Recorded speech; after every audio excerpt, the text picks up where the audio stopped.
LDF convener EP Jayarajan BJPയിലേക്ക് വരാൻ ചർച്ച നടത്തിയെന്ന BJP നേതാവ് ശോഭാ സുരേന്ദ്രൻ. വെളിപ്പെടുത്തലിനൊപ്പം തെളിവുകളും ശോഭാ സുരേന്ദ്രൻ ഹാജരാക്കി. EP BJPയിൽ ചേരുന്നതിനുള്ള 90% ചർച്ചകളും പൂർത്തിയായിരുന്നു. പിന്നെ എന്തുകൊണ്ട് പിന്മാറിയെന്ന് EP തന്നെ പറയട്ടെയെന്നും ശോഭാ സുരേന്ദ്രൻ വാർത്താ സമ്മേളനത്തിൽ പറഞ്ഞു. EP ജയരാജന്റെ മകന്റെ നമ്പറിൽ നിന്നാണ് ആദ്യം ബന്ധപ്പെട്ടത്. നോട്ട് മൈ നമ്പർ എന്ന് EP ജയരാജന്റെ മകൻ വാട്സാപ്പിലൂടെ മെസ്സേജ് അയച്ചെന്നും ശോഭ തെളിവുകൾ ഹാജരാക്കി വിശദീകരിച്ചു. പിന്നീട് EP പിന്മാറിയത് എന്തുകൊണ്ടാണെന്ന് പിണറായിക്ക് അറിയാമെന്നും ശോഭ ആരോപിച്ചു. EPയും ഭാര്യയും ജീവിച്ചിരിക്കണമെന്ന് തനിക്ക് ആഗ്രഹമുണ്ട്.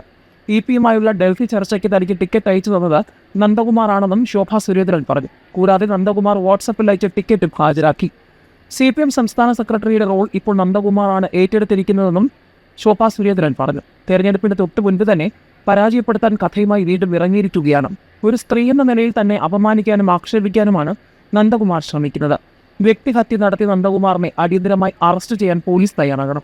വിഷയത്തിൽ തെളിവുകൾ സഹിതം നന്ദകുമാറിനെതിരെ DGPക്ക് പരാതി നൽകിയിട്ടുണ്ട്. നടപടിയെടുത്തില്ലെങ്കിൽ DGPയുടെ വീടിന് മുന്നിൽ സമരം ചെയ്യും. DGPയെ വഴിയിൽ തടയാനും മടിയില്ലെന്നും ശോഭാ സുരേന്ദ്രൻ പറഞ്ഞു. ഏതായാലും പ്രകാശ് ജാവദേക്കർ EPയെ കണ്ടുവെന്നും BJPക്ക് അക്കൗണ്ട് തുറക്കാൻ സഹായം തേടിയെന്നും ദല്ലാൽ നന്ദകുമാറും വ്യക്തമാക്കിയിരിക്കുകയാണ്. BJPക്ക് അക്കൗണ്ട് തുറക്കാൻ സഹായം തേടി പ്രകാശ് ജാവദേക്കർ EP ജയരാജനെ കണ്ടെന്നാണ് ദല്ലാൽ നന്ദകുമാറിന്റെ വെളിപ്പെടുത്തൽ.